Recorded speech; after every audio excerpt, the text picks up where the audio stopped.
asalaamaaleykum ci sa tur ak ci sa sant nuyu yéen ñëpp ku ci nekk ci sa tur ak ci sa sant di commencer par rafetlu seen teewaay di jiital donc ci cant bi gis naa ne dem na sur le directeur général de la maison de la presse mais journalistes yi fi teew yëpp ak képp ki nga xam ne peut-être dossier bi intéressé na la ak ñi nga xam ne ñu ngi ñuy suivre en ligne yéen ñëpp maa ngi leen di nuyu. tey nag comme ni ngeen ko gisee ci affiche bi ñun ñoo ne woon dañoo woote benn conférence de presse dippee ko exercice de transparence et de vérité parce que jàpp nañ ni que sénégalais dafa baax fépp fu ñuy toll ci lépp li nga xam ne am na comme coow rek ñu gën a leeral leen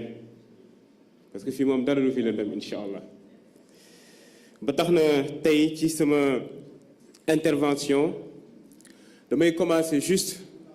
ci intervention bi nga xam ne c'était Mbaye Babacar Diouf def na ko intervention bi solo bi moo nekkoon mu revenir sur la genèse du projet fan la commencé kañ lañ ko signé et cetera et cetera ci loolu la première chose bi ngeen di gis mooy yàgg naa di ko wax à chaque fois lu ñu njëkk woon ci dossier bi mooy waa ASER dañoo fekk benn projet bi nga xam ne ab sénégalais moo ko moom mu fokkati ko ci moom jox ko ab espagnol lii moo nekkoon élément de langage di ko wax partout nag ci ñi nga xam ne dañoo bokk Pastef ci wax Pastef xam quand même lu mu xeex ba egsi fii nii ak lu muy xeexalee pour les sénégalais nga jàkkaarloog sénégalais yooyu ne leen waa Pastef am na benn projet bu ñu foqati ci ab sénégalais jox ko ab espagnol loolu mën na andi jiixi jaaxe ci xel yi mais gis naa ne loolu bàyyi nañ ko léegi nag ci li ñu ñëw mooy 37 milliards yi fu mu nekk ak leneen mais dinañ ci ñëw ba tax na ci présentation CT bi am na leneen lu ci am solo mooy kañ la ñu demander les paiements loolu aussi ci présentation bi gis ngeen ko muy la demande de paiement a été faite le 22 mars 2024 boobu président Bassirou Diomaye Diakhar Faye nekkagul président de la République du Sénégal 22 mars 2024 man maa ngi woon Sénégal parce que dama ñëwoon pour campagne donc instant boobu ñu ngi waajal suñu dernier meeting bu ñu waroon def Mbour samedi le 23 mars 2024 donc 24 mars 2024 la ñu doon ne Bassirou Diomaye Diakhar Faye mooy président de la République donc ñu ne la paiement yooyu ñu ngi ko def depuis le 22 mars 2024 ñëpp di ko gis te yow la ñu bëgg ne yow yaa def ces paiements là am na sa ñi dem ba naan ok def nañ demande de paiement yi depuis le 22 mars mais le 11 juin le paiement yi door a effectif alors pour expliquer un peu le process le directeur général su bindee la direction de l'ordonnancement des dépenses publiques ne ko defal ma vérifier naa facture yi tout est ok donc mun nga décaisser 37 milliards moom su xoolee gis ne c'est bon il envoie ça à la banque bi vérifier door a def virement bi pour mu dem ci compte espagnol bi puisque espagnol bi moom moo nekk le titulaire du contrat à supposer que c'est le 11 juin 2024 moom la banque bi ou en tout cas moom la espagnol bi jot xaalisam ci compte bi le 11 juin 2024 man maa ngi woon Paris di liggéey le 10 juillet 2024 la ñu door a def suñu passation de service donc nekk directeur général de l'ASER en dépit de tout ça lii yëpp leer ay nit bëgg a ñëw ASER 37 milliards yi daa am sama benn xarit bu ma doon waxal barki dem mu ne ma ñu doon waxtaan ci situation économique dëkk bi mu ne mais yéen dette cachée bi waroo leen ko woon révéler mënoon ngeen continuer noonu rek ma ne ko man exemple bu plausible la ci li naroon xew gis nga ñun suñu noppi woon ci dette cachée bi nii dawal benn at waxatuma ñaar ba keneen gën rek wax ko même suñu expliquer ni que dette bi c'est avant ñun ñu ñëw au pouvoir di nga gis ay nit ñu fay ay rajo ay télé ay chroniqueur ay député fu ne ñu dugg fa di naan ñeen la parce que mënoon ngeen ko wax askan wi parce que malheureusement biir Sénégal dafa am ay nit ñi nga xam ne jombuñu jàkkaarloo ak sénégalais yi di wax li nga xam ne du dëgg jombuñu ko amuñu rusukaay c'est ça la réalité suñu waxee dara c'est le lendemain nga génnee ne ko ne lii la ils s'en foutent parce que xam nañ ne sénégalais yi respecté wuñ xam nañ Sénégal xam nañ ne lu ñu wax du dëgg mais ils ont pas de souci avec ça mais day baax quand même suñu waxee rek ñun ñu gën naat pour leeral donc premier élément bi mu bëggoon andi bii la yemuñu ci loolu noonu bu ñu egsee jël donc fonction le 10 juillet 2024 gis na am na benn projet bu ñu fi fekk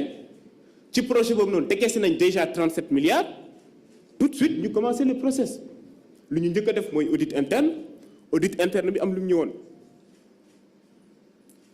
ñu ne dañuy engagé waat beneen audit externe ci loolu noonu sax après la ñu saisir parce que bu ñu nekkee di xool contrat bi la ñu saisir DCMP mu ngi nii le 1er août boobu coow jógagul la ñun ñoo saisir le directeur général de la DCMP ne ko ne contrat bu ñu fi fekk ñu signé ko ba pare décaissé 37 milliards jàpp nañ quand même lu ñu décaissé les 18 milliards c'est-à-dire avance au titre des dépenses engagées yi jàpp nañ peut-être jaarul yoon est-ce que mën nga ñu voudriez bien nous édifier sur la légalité de cette deuxième avance ku ñu fekk ñu décaissé mu ngi laaj sax est-ce que lii légal naa légalu di ko xool di ko caytu moom la Sénégalais yi daw waa fu 37 milliards yi di yaay alors bu ñu defee loolu noonu directeur général du CMP tontu nañu CT bi présenté nga ko tout à l'heure ci li mu wax bokk na ci déjà bu ñu joxe avance yi su nekkee caution yi am na ba pare et que loolu c'est des avances donc dañ koy rembourser entre 40 et 80% mais dafa am leneen lu wax lu am solo te dafa jot a te jàpp mooy s'agissant spécifiquement de l'avance au titre des dépenses engagées autrement appelée avance sur appro c'était à l'autorité contractante de vérifier d'abord avant mu koy def loolu moo tax audit bu ñu def muy interne externe bi am solo suñu procédure ñun ASER balaa ngay def paiement c'est-à-dire entreprise bi su la andee facture la première chose bi ngay def mooy da nga war a jël facture boobu noonu jox ko direction bi nga xam ne moom la concerné direction boobu noonu xool facture bi est-ce que tout est OK su paree mu door ko envoyer la DAF direction administrative ak financière direction boobu noonu vérifier xool ndax tout est OK su paree mu door ko yóbbu ci contrôleur de gestion bi kooku noonu aussi def les vérifications qu'il faut su paree foofu noonu mu door a dem ci agent comptable bi def toutes les vérifications door a préparer la lettre envoyer ko au directeur général pour que le directeur général saisisse la DODP s'il s'agit donc projet financier sur ressources extérieures pour DODP envoyer ko à la banque pour banque bi door a def le décaissement. Vous avez vu qu'il y a une procédure spécifique bu leer nañ bu ñu war a topp on s'est rendu compte que ci marché bii nii bu ñuy def ces décaissements là respecté wuñ toute cette procédure là facture bi dafa egsi rek ñu yóbbu ko ci DAF bi ñu ne DAF bi nekk fa mu ne intérim moo fa nekk ñu ne def nañ lettre de demande le 22 mars gaawantu envoyé à la banque pour à la DODP pour gars yi mën a def le décaissement de 37 milliards de francs CFA. Déjà on n'a pas respecté les procédures de l'ASER loolu noonu suñu audit wane ko instant boobu noonu sax le projet n'est pas dans le budget muy ñaar ñetteel bi vérification yu ci waroon par exemple ci avance au titre des dépenses engagées c'est sûr que su demoon ci direction technique bi dañu valider noonu avance boobu noonu parce que effectivement sur un marché d'électrification rurale balaa ngay fay une avance au titre des dépenses engagées war nga la moindre des choses dem def les réceptions d'usine pour xool ndax produire nañ ko effectivement ba nit ki embarqué nga door ko fay moo tax bu ñu ci jógee defaat beneen audit externe mu leer nañ ñun on a porté plainte contre l'ancien directeur général parce que il y va de sa responsabilité lan moo tax mu def loolu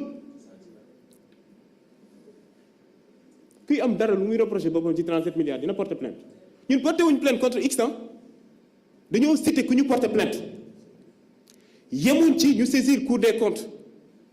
préparé avec des cabinets naan Cour des comptes parce que jàpp nañ ne ñu fayee avance bi lii ak lii ak lii parce que loolu xam nañ suñu cuisine interne biir ASER la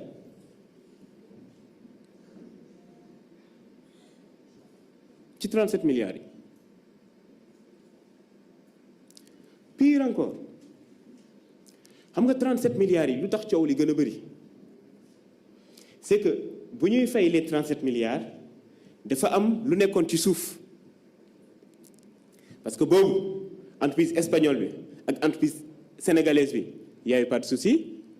entreprise espagnole bi su jotoon les 37 milliards dafa waroon virer ci entreprise sénégalaise 27 milliards de francs CFA entre-temps nag mu dakkal contrat am ak Sénégal yi parce que jàpp na ne amul ci moom confiance parce que daf ko jéem a escroquer wane nañ ko léegi cool yi nag foofu la lan moo tax gaawantu décaisser 37 milliards te defoo les vérifications FIFA yow soo egsee fekk une direction c'est l'actif et le passif moom ngay hérité nan ngay def pour préserver ces deniers-là donc ñun on a toujours dit que 2 objectifs la ñu am en ligne de mire premier objectif c'est nan la ñuy def ba 37 milliards yi nga xam ne décaissé nañ ko du nax saay c'est-à-dire mu dem ci Sénégalais yi ñu électrifier ci ay villages le deuxième